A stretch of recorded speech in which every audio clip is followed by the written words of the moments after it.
പ്രേക്ഷകർ ഏറ്റവും കൂടുതൽ കാത്തിരുന്ന ഒരു റീ എൻട്രിയാണ് ഇന്ന് രാവിലെ നടന്നത്.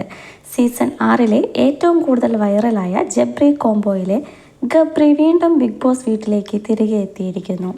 ഇരുവരുടെയും ലവ് ട്രാക്ക് കോംബോയോട് പ്രേക്ഷകർക്ക് വിയോജിപ്പാണെങ്കിലും ഗബ്രി തിരിച്ചു വരുമ്പോഴുള്ള ജാസ്മിൻ്റെ പ്രതികരണം കാണാൻ BB ആരാധകർ ആകാംക്ഷയിലായിരുന്നു. എവിക്റ്റായി പോയ മത്സരാർത്ഥികൾ ഓരോരുത്തരായി ഹൗസിലേക്ക് തിരികെ എത്തി തുടങ്ങിയപ്പോൾ മുതൽ ഗബ്രിയുടെ വരവിനായി ജാസ്മിനും കാത്തിരിക്കുകയായിരുന്നു. ഇന്ന് പുലർച്ചെ തന്നെ ഗബ്രി പ്രധാന വാതിലിലൂടെ ഹൗസിൻ്റെ അകത്തേക്ക് പ്രവേശിച്ചു. എന്നാൽ ജാസ്മിൻ അടക്കം എല്ലാവരും ഉറക്കമായിരുന്നു.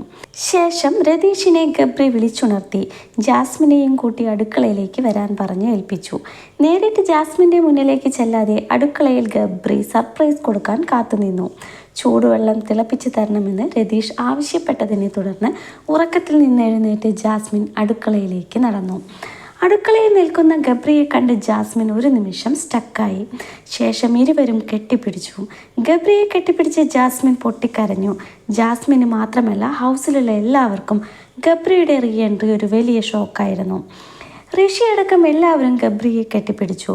പറഞ്ഞാലും തീരാത്ത വിശേഷങ്ങളാണ് ഗബ്രിയോട് ജാസ്മിന് പറയാനുള്ളത്. എവിടെയും വിടാതെ പിടിച്ച് വെച്ചാണ് ഗബ്രിയോട് ജാസ്മിൻ വിശേഷങ്ങളും പരാതികളും പരിഭവങ്ങളുമെല്ലാം പറഞ്ഞത്. പുറത്തെ വിശേഷങ്ങളെല്ലാം ജാസ്മിൻ ഇടയ്ക്ക് ചോദിക്കുന്നുമുണ്ട്. ഉപ്പായും ഉമ്മായും വന്നപ്പോൾ ഹൗസിൽ ചെയ്ത കാര്യങ്ങളെല്ലാം നിന്റെ നല്ലതിന് വേണ്ടിയാണ്. നിന്നെ ഇഷ്ടപ്പെടുന്നവരെല്ലാം നിന്റെ നല്ലതിന് വേണ്ടിയേ ചെയ്യൂ. നിന്റെ വീട്ടുകാരെ ഞാൻ വിളിച്ചോ ഇല്ലയോ എന്നത് ഇപ്പോൾ പറയാൻ പറ്റില്ല. നീ ഹാപ്പിയായി ഇരിക്കണം, എപ്പോഴും സന്തോഷത്തോടെ ഇരിക്കണം എന്നെല്ലാമാണ് ജാസ്മിനെ ഉപദേശിച്ച് ഗബ്രി പറഞ്ഞത്. ഗബ്രി, എനിക്ക് നിന്നെ കണ്ടിട്ട് കൊതി തീരുന്നില്ല. നിന്റെ ചിരി എനിക്ക് മിസ് ചെയ്യുന്നു. രശ്മിനെ കണ്ടപ്പോൾ എനിക്ക് കിട്ടിയ ആശ്വാസം പറഞ്ഞറിയിക്കാൻ വയ്യ. അതുപോലെ ഞാനും അർജുനും ശ്രീതുവുമെല്ലാം ഒരുമിച്ചാണ് കിടക്കുന്നത്.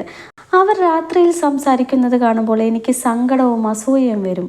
പിന്നെ അവർ രണ്ടുപേരും മാത്രമുള്ളപ്പോൾ എനിക്ക് അവർക്കിടയിൽ പോയിരിക്കാൻ മടിയാണ്. ഞാൻ അവർക്കിടയിൽ അനാവശ്യമായി ചെന്നിരിക്കുന്നത് പോലെ തോന്നും. പുറത്തെ കാര്യങ്ങളൊന്നും ചോദിക്കാൻ പാടില്ലല്ലോ. വീഡിയോ ഇഷ്ടമായെങ്കിൽ ഒന്ന് ലൈക്ക് ചെയ്യാനും സബ്സ്ക്രൈബ് ചെയ്യാനും മറക്കരുത്. മറ്റൊരു വീഡിയോയുമായിട്ട് വീണ്ടും കാണാം.